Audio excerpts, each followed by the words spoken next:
Hi అండి. ఈరోజు మేము కాకినాడకి ఒక 5 కిలోమీటర్ల దగ్గరలో ఉన్న 116 అడుగుల సాయిబాబా విగ్రహాన్ని చూడడానికి వెళ్ళామండి.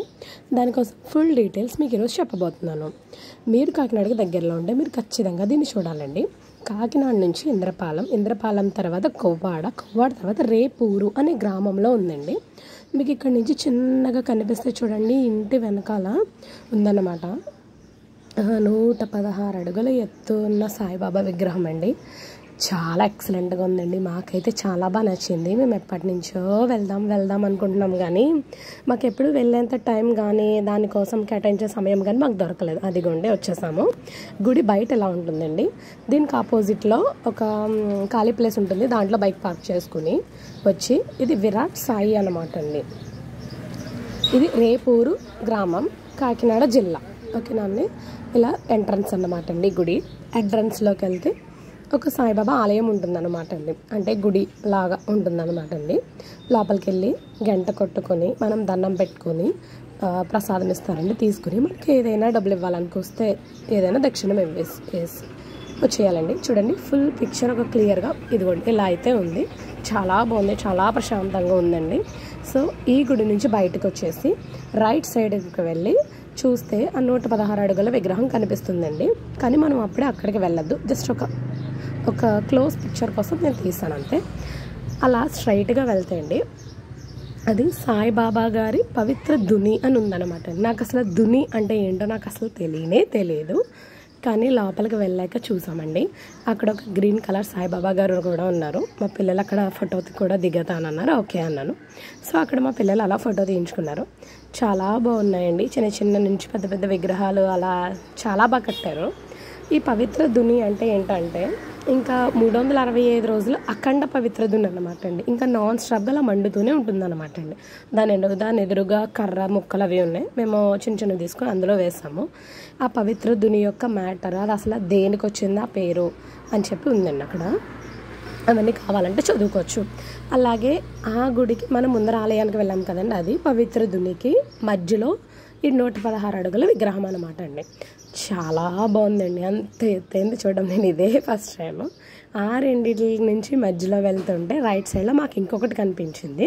ఇంకా అక్కడ అది కూడా బాబా గారిదే. అది కూడా ఏవో మ్యాటర్స్ అవి రాసున్నాయి. చాలా బాగుంది అది కూడా. మేమందరం పిల్లలందరూ అక్కడ ఫోటో దిగారు. బాగుందండి అది కూడా. దాని నుంచి బ్యాక్కి వచ్చి ఇంకా స్ట్రైట్గా వెళ్తే మన 116 అడుగుల విరాట్ సాయి విగ్రహం ఉంటుందండి. అదైతే ఇంకా ఎక్సలెంట్ చెప్పక్కర్లేదు. చాలా బాగుందండి. మేమైతే దగ్గర నుంచి చూసి అమ్మ బాబో ఇంత పెద్ద విగ్రహమా అనుకున్నాం. చాలా షాక్ అయ్యాం. చాలా బాగుంది. ఇంకా అలా దేవుడిని దర్శనం చేసుకుని దాని చుట్టూరు ఒక 3 రౌండ్స్ వేసామండి. ఈ బోర్డ్స్ అన్నీ కూడా సూపర్ ఉన్నాయండి.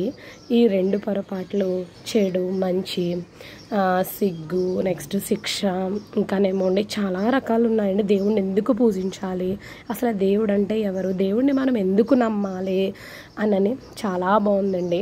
ఈ లెటర్స్ అన్నీ మేము నుంచుని చదువుకుని లైన్గా వస్తూ ఉన్నామండి. మనము 3 ప్రదక్షిణలు చేస్తాం కదండి, ఆ 3 రౌండ్స్లో ఇవి చదువుకుంటూ వెళ్ళచ్చు అనమాట. అసలు బోరే కొట్టదు. ఇది చాలా బాగుందండి. దాని పక్కనే ఇంకొక చిన్నది ఉందండి. అక్కడ కూడా పిల్లల నుంచి ఫోటో తీయించుకున్నారు.